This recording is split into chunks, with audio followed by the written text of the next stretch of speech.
I'm so small. Why am I so small? How do I become big? Oh my god, how's that smaller? Okay, 2023, it's a new year, it's a new us. Same bullshit going on at Crunchyroll for the Anime Awards. Crunchyroll announced the nominees for the Crunchyroll Anime Awards for this year. And it always upsets people, but this year it especially upsets everybody, including me, because they decided, hey, you know 2022, that year where a lot of shit happened in the fall season that was really great, like Bocchi the Rock and Chainsaw Man? Yeah, how about none of that is eligible? It's just not. Already off to a great start there. Why the fuck isn't Bocchi there? Why the fuck isn't Chainsaw Man there? What the fuck is going on? But so for this year, they want to do some fancier things, a nice fancier ceremony, because they did do official ceremonies before, and they did seem like pretty nice ceremonies with what they were, you know, working with. It sounds like they're trying to make it more official and seem more fancier, but they also just decided to, at the same time, cut a fourth of the eligible shows from last year. So most likely people are saying that this is because of recency bias. They want to defeat that in the future. So they needed the picks for what can be the nominees, potentially. They needed basically the short list or whatever sometime like early on in the fall season. So they couldn't really include some of the fall entries because a lot of the people wouldn't have actually seen it yet, is what I'm assuming happened. Why that had to happen as opposed to all the other years where that wasn't an issue, I'm not sure. So anyways, get your gamer drinks, get ready for your annual dick flattening. Nice balls, bro. Wow, look at this high quality, high frame rate GIF they got going.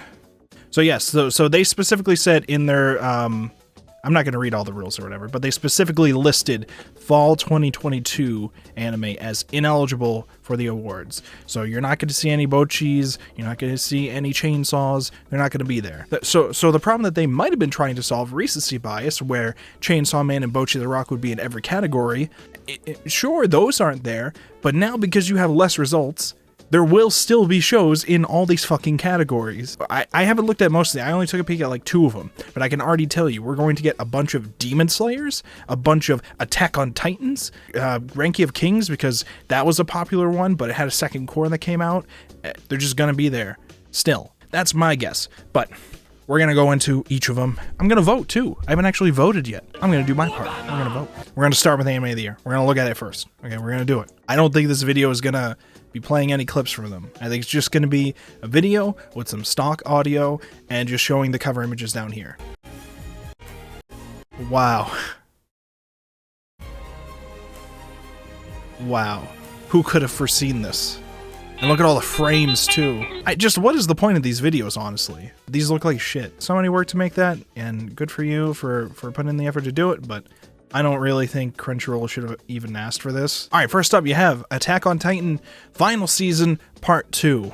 Oh boy. And then you got Cyberpunk Edgerunners, Demon Slayer Entertainment District Arc, Licorice Recoil, Ranking of Kings Core 2, and Spy Family. I am actually really glad to see Ranking of Kings on here. Ranking of Kings is great. I don't like the idea of putting in second cores specifically on there. Again, like I just said with Spy Family, I don't like that because it's fucking weird. Sure, Ranking of Kings is great, all right? I think it should have gotten awards, like a lot more awards last year. It should have, but I don't think it actually, if I remember right, I don't remember it getting nominated for too much, but maybe I'm just losing my fucking memory here, man. Okay, maybe I'm just getting old. Now, Licorice Recoil was fucking cool from the episodes I've seen. I've only seen like 3 episodes of it though. I think I've seen all of these except for the Demon Slayer District Arc thing.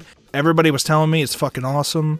I think Sea-Dog VA got in trouble for saying something about budget when he watched a couple scenes of it. He was praising it, but everybody gave him shit. I will acknowledge Demon Slayer always looks fucking awesome because they got that ufotable tax evasion money, okay? That base tax evasion money. I'm sure none of that money directly went towards this anime specifically, okay? It's all jokes. I have to put a disclaimer because otherwise people are gonna say, oh, why would you fucking say that? Why would you make up shit? These are jokes. Some of you fuck.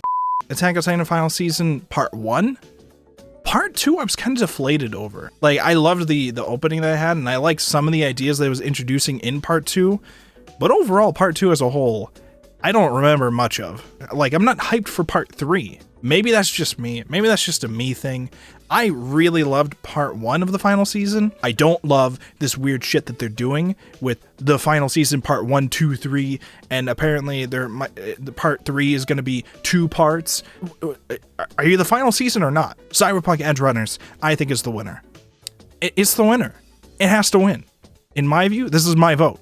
Cyberpunk Edgerunners was fucking amazing. Studio Trigger is the studio that I really love with their aesthetics and how they like brand every single one of their shows in very memorable ways. Every single one of their shows, I think, in my mind, is something that always stands out as this is Trigger. Like, I don't even really need to be a huge anime fan to just know that this is a Trigger anime. My whole problem with Trigger has always been the writing, because all their shit is usually like original works, and usually they're writing for those original works. They know how to build a great, cool world that's memorable, and then they drop the ball with the plot of things to do in that world. But here, I feel like Cyberpunk Edgerunners is great, not just because how awesome it is with all the Trigger's normal stuff that they got going on usually, but also because the writing is heavily influenced by, you know, the whole cyberpunk world. And I think in the end, it made it amazing. This is a great, amazing masterpiece on so many levels, so that's my vote. Best original anime, Birdie Wing, Golf Girl Story. I wanted to watch more of this, but I kind of didn't, because it didn't like immediately pull me as something like I had to watch. It was more something I wanted to watch more of just because it seemed like weirdly cool. Healer Girl, I thought, was an amazingly cool concept, and especially towards like some of the beginning episodes, it does really well with some of the interesting things that Yasuhiro Irai, I think, who directed this, like was trying to do with it. I was gonna make a whole anime science video about this. I'm still kind of working on it, but it's just taking a lot longer because a lot of it involves literal medical research stuff. But I remember as part of my video research, I read interviews that Yasuhiro did. He basically explained that the concept of Healer Girl was that they'd seen plenty of anime that used music for battles, like Symphogear. He wanted to instead do like an opposite of that. He wanted to create an anime where they use music to heal instead of fighting. So in my mind, what can music and sound do to affect the human body from a medical standpoint? What is the show trying to do with its idea that might be similar to what we currently have? But that wasn't the goal. The goal was to like have an expressive musical thing that is the counter to anime where they use music for battles. This is music for healing. Now, Licorice Recoil, from the first episodes I've seen, it was pretty cool. It's like ridiculous fun action with like some Yuri stuff going on, and I thought it was great, but I also didn't finish it, so maybe I don't know how I would have felt. I think the fact that I didn't feel like sitting down and finishing all says something, but I also might have just been busy and then had other stuff from another season. So Licorice Recoil was pretty cool though, and I know a lot of people still talk about it. There's still a lot of good fan art of it on my timeline, so what do I know? The Orbital Children was probably one of my favorite sci-fi animes from all of last year. It was like a Netflix thing. Not too many people heard about it. I believe it's from the same director as Denocoil, which I didn't even know was a thing that existed until I saw this, and people were posting things about it, and I was like, oh, that looks interesting. So now I have it. I bought it on Blu-ray recently because it was like on sale, so I have that. So I'll be watching that at some point soon. Vampire in the Garden, I'm sorry, I just couldn't get into this. I think some people that I'm friends with like really loved this. I was bored out of my fucking mind. I wanted to sleep. But it was like, what, 3 episodes or something like that? It wasn't that long, so I watched all of it. I just wanted to sleep. I was just bored. Yurei Deko, I loved the concept from the first episode. I didn't really watch more of it yet. It is something that I will finish at some point soon, but it's not really something that, like, in my view, when I look at it, every time I look at it and think about it, I'm just not into the visuals, I think. I think I'm just not into it from an aesthetics point of view. I'd say this is tough, but it's really only down to these 3. And I haven't really watched enough of Licorice Recoil, so in reality, I think if I'm choosing between Healer Girl and Orbital Children, it's going to be Orbital Children for me. This is all just me being biased because I'm hugely into sci-fi shit though, so there you go. That's those 2 categories. Those are the biggest categories, I think. The other ones are going to go by quicker. Don't worry, guys. Don't worry. This will be a quick video. Don't worry. Best character designs. All right, I got you. I'm not reading I'm not going to bother. I can't read the names. I can't do it. I can't do it. I'm going to butcher it every time. So you got Demon Slayer, you got Ranking of Kings, you got Spy Family, Dress Up Darling, JoJo, and you got Cyberpunk Edgerunners. So I think I'm doing character designs, not Dress Up Darling, not JoJo, probably not Spy Family either. Ranking of Kings I love as a show. I don't really know if I care too much about its character designs, and I definitely don't care about it. So it's Cyberpunk. It just looks good. Trigger just does it every time. Trigger's the GOAT. Best animation. Cyberpunk Edgerunners is here too. Rip to everybody else. I'm sorry. Akiba. I'm sorry, everybody else. Akebi Sailor uniform kind of looked nice sometimes. Also kind of creepy with what it's hyperfixating on in some of its scenes. Whatever. Okay, cool. Attack on Titan Final Season Part 2.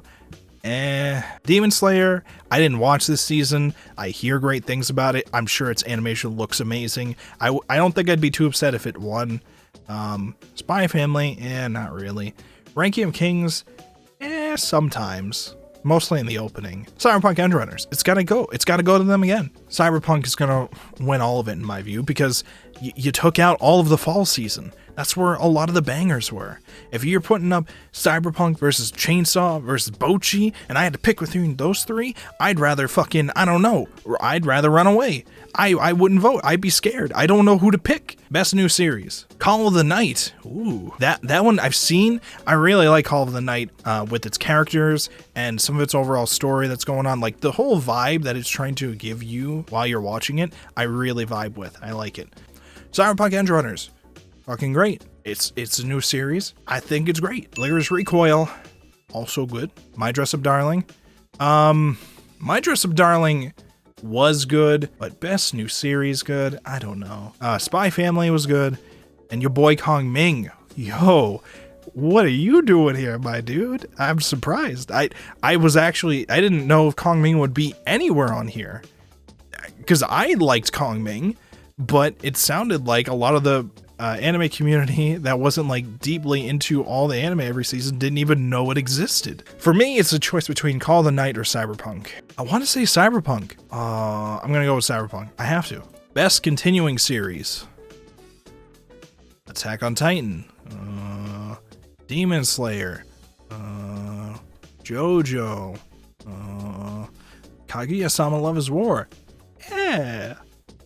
Made in Abyss, the Golden City of the Scorching Sun. Yeah. I actually really liked that season. I loved the season way more than the first one. I actually don't know if I really liked the first season that much at all. I kind of just watched all of it just because the second season was already airing when I watched it. And the second season I thought was amazing. I actually think that this one might win in my book. Either that or Kaguya-sama. That's the tough choice here. We don't talk about One Piece. It doesn't exist. I don't know what to tell you. It doesn't exist. Made in Abyss or Kaguya-sama? I'd probably say Made in Abyss. Best opening sequence. Here we go. We got Chiki Chiki Ban Ban from Kong Ming. Pretty good song. Friend of mine immediately figured out, I didn't even realize it, that it's like a cover of some other song. Kind of a little cheating. A little cheating, but whatever. Cyberpunk is also kind of cheating. This is Franz Ferdinand. You also got Spy Family Mixed Nuts, which this is for the first core, not the second core, so it's the first opening. And then you have Attack on Titan, The Rumbling. This is a cool song. Don't know if the opening is very cool, but the song is cool. I think I've heard this opening for Demon Slayer from playing Anime Music Quiz. Don't know if I've seen the video. But the clear winner, it's Ranking of Kings, Naked Hero. This is the second core opening. This is it. I can't show you this for copyright reasons, okay? I can't play it for you, but go watch it. Best ending. I don't remember endings.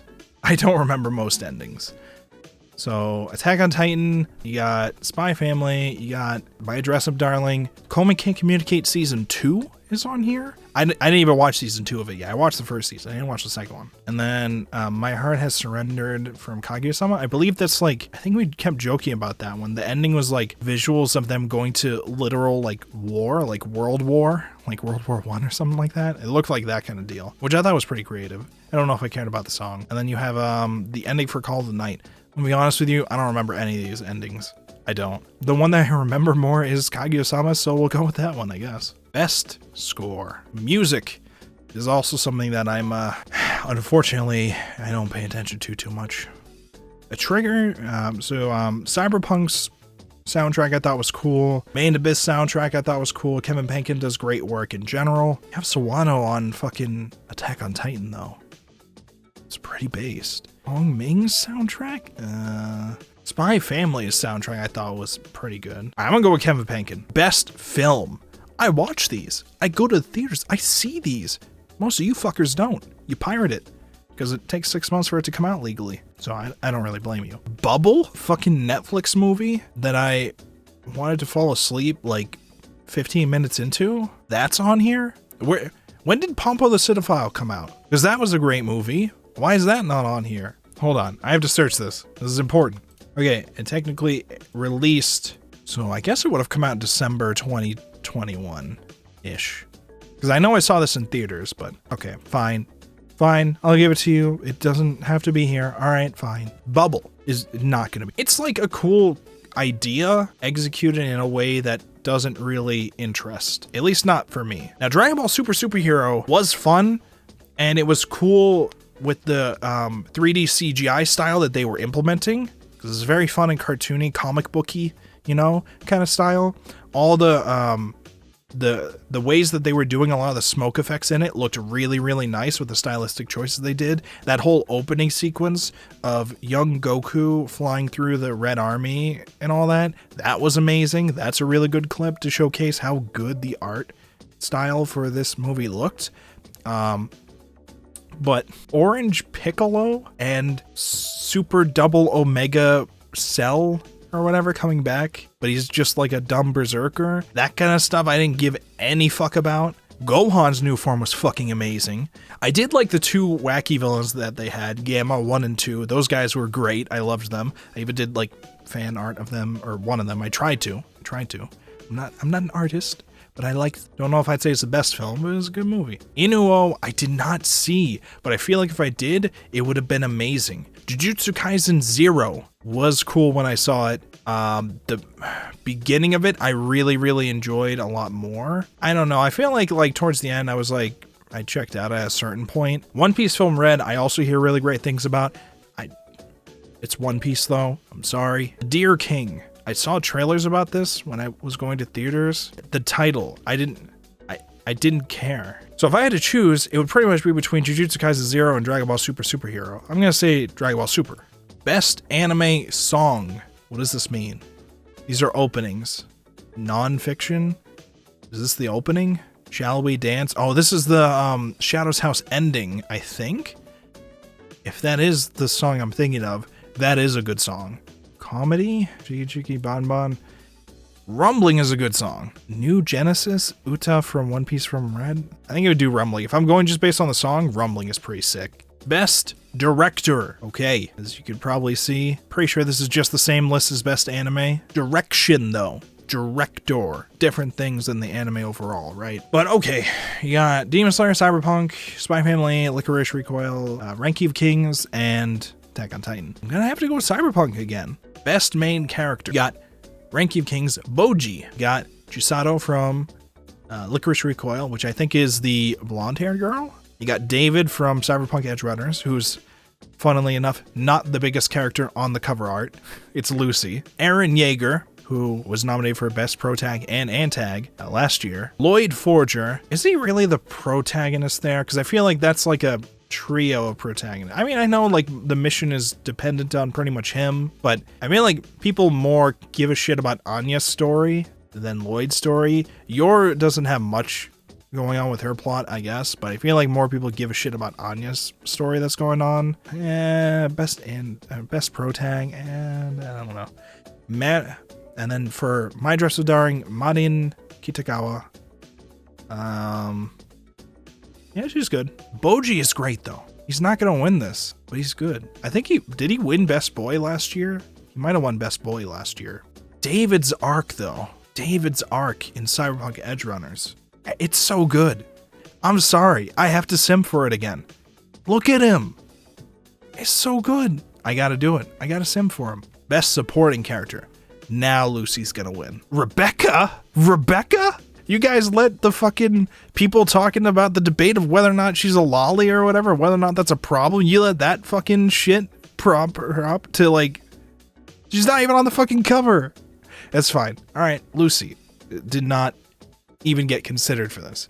Lucy can go fuck herself. She's my favorite character. Lucy should be on here. She should be on there, and she should win. Rebecca's cool. There's nothing wrong with Rebecca, in my view. Rebecca's great, but Lucy's just so much better. Lucy's amazing. Holy fuck. And the fan art is so wholesome. Hayasaka, I believe, is Kaguya's maid. She was pretty great. Anya Forger, she's funny. She's really cute, really funny. It's a good time. Your Forger too? You got both of them on here? Jesus. Tengen Uzui? I don't know what that is. I don't know. I don't. Demon Slayer, get out of here. Okay. Then you got Kage from Rank of Kings. Kage is great, but if I had to pick best supporting character, if I had to pick, it'd probably be Anya. Must protect at all costs character. This one might also be Anya or Boji. Anya, Kage, and Boji though. We got 2 Reiki of King nominees in here. Kotaro, who lives alone or whatever, this anime. I didn't actually watch it all yet. And then you got Shoko Komi, and you got Marin. Komi being there throws a wrench into things, okay? At first I'm like, maybe it's Boji. You know, he's doing his best to be a nice little king prince thing. Everybody doubts him, but he shows time and time again that if you're very passionate and empathetic, understanding, you work hard, things can happen. Anya's a lovable idiot, okay? Komi-san, though. Komi-san's precious. I'm gonna vote for her. I mean, in reality, Anya's probably gonna win. Everybody's gonna vote for Anya. Best action. Why are we putting all the genres towards the end? Best action. Attack on Titan, Cyberpunk, Demon Slayer, JoJo, Licorice Recoil, Spy Family. I don't know. It feels weird for me to vote for Licorice Recoil for best action, but I feel like it probably would win it. Yeah, I'd say Licorice Recoil. Best comedy, okay? I'm an expert here. I know all the jokes. Every joke, I know it. I've said it. Even these nuts. Okay, not those ones. Okay, I would never say those ones. Okay, why would you think that? Why would you even think that? What's wrong with you? Kage-sama, Season 3. Kotaro Lives Alone. My Dress-Up Darling. Spy Family. Uncle from Another World, which I saw the first episode of, and I meant to watch more of, and then everybody was telling me it was in production hell. I don't actually even know if this is done yet. I feel like this isn't even done yet. And then Konming was pretty funny. Man, these are funny shows, but when I think of comedy, these aren't like my top picks, I don't think. Well, obviously Kaguya-sama, yes. And Konming a little bit. And Spy Family, of course, but well, I also haven't seen Kotaro Lives Alone, so maybe that's impacting it. I don't know. I feel like these are like less memorable kind of comedies being nominated, aside from like Kaguya-sama and Spy Family. Man, imagine if Bocchi the Rock had been included. Can you imagine? Wow. A Haden-san was pretty fun. A Couple of Cuckoos? That came out. Where's that? I don't see it. Okay, if I had to pick from these, it'd be Kaguya-sama. Best Drama. 86 Part 2 specifically, which, from what I remember, Part 2 was also included in last year's awards, or at the very least, they used the key visual for Part 2 in last year's anime awards. So I think it's pretty fucking weird that it's here at all. For dramas, we got 86, we got Attack on Titan Part 2, Cyberpunk Edgerunners, Dance Dance Danseru, Kotaro Lives Alone, and Made in Abyss, the Golden City of the Scorching Sun for Best Drama. I didn't see Kotaro Lives Alone, so we'll have to eliminate that for me personally. I watched one episode of Dance Dance Danseru. I thought it was cool-ish, just not my thing. For drama, I don't think Attack on Titan wins it on drama for me. Edgerunners? Made in Abyss? 86, I would only consider when I think back to the direction from, forget the name of the director. But I made a whole video talking about my thoughts on 86, and a lot of it being some of the problems with the anime adaptation's version of the writing. So that whole video exists. You can go watch that, and that might upset you if you're a fan of 86, but I do praise it, and I especially praise it when it comes to a lot of the direction, especially when it comes to the direction towards the end of the second season. There were some production issues I could tell earlier on in the season, but man, those whole last couple episodes of 86, those are fucking amazing. And that whole like last episode, what they were doing, the direction, it like added so much more to the drama. But everything outside of that, like writing wise, I did not give a fuck about the drama. So that one's a really tough one for me to try to consider because I love it in its presentation. I hate it in its substance, I guess, if that makes sense. So I guess I'd cross that off. So I'd be looking at Made in Abyss or Cyberpunk Edgerunners. And that is a really fucking tough choice to make because holy fuck, Made in Abyss, I did not think it would go that fucking hard, especially in the second season on the drama.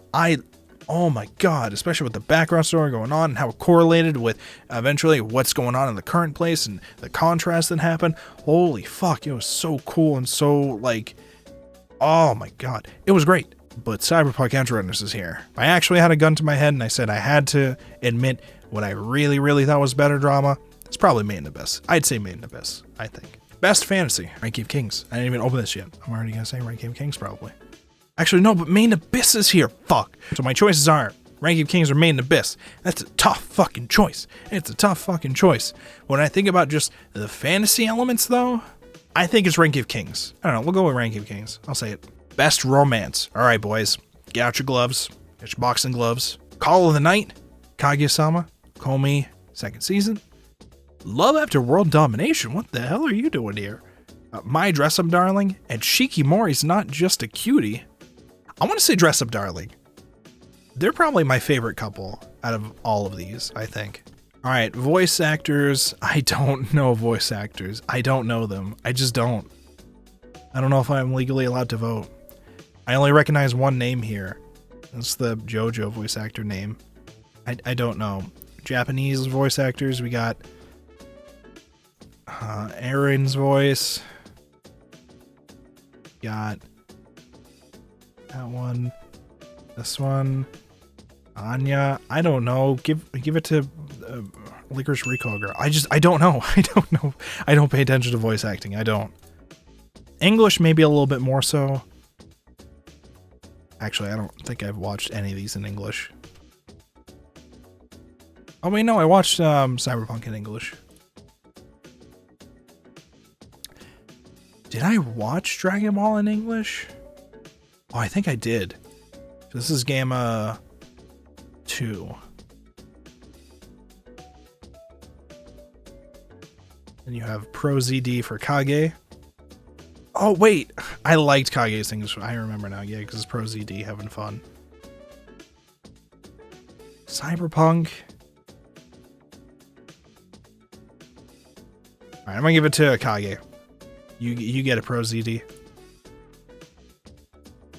Your vote was submitted. Wait, was that all of them? Alright, that was the votes. That was my thoughts on some of the things from the Crunchyroll Anime Awards.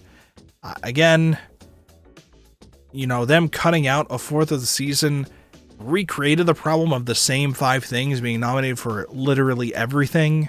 But Edgerunners is on there. Edgerunners is probably going to win a lot of it. I don't think Attack on Titan should win a lot of it, but it probably will, just because it's the big popular shonen along with Demon Slayer. Well, I guess with Demon Slayer being there, people are gonna be fighting amongst each other. That's it. Those are my views on anime for the Anime Awards, and all my votes are gonna be correct. Every single one of them. Come back to this video in March after the ceremony. You can watch my video with my picks at the same time as the ceremony, and you'll see all of my picks are correct because I'm always right when it comes to my anime opinions all the time, especially when it comes to, you know, seeing what other people are going to think will win too. I'm obviously correct about that always, as you guys love to tell me in my 86 video and redo of Healer video. You guys just love to say how much you agree with my takes on anime. You love it so much.